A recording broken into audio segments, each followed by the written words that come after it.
So I just got this bag off of Amazon. Basically, I wanted a bag that I could wear when I'm hiking and whatnot for my camera. So this is what it came with. But I do have my camera.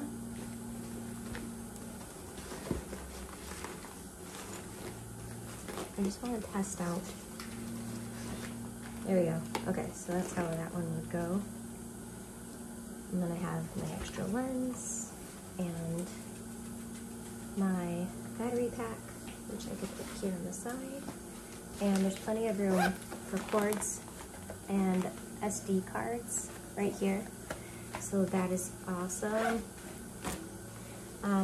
The pads are removable, so you can make this face bigger if you need them to.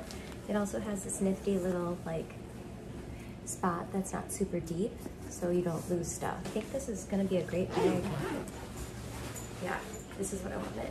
I wanted like to be able to go hiking.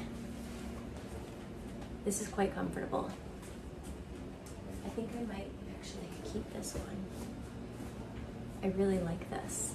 I also bought a backpack, but this is super comfortable. It feels secure and like it presses nicely against your back. Yeah, I highly recommend this. I think it's a good one. I think it's a keeper.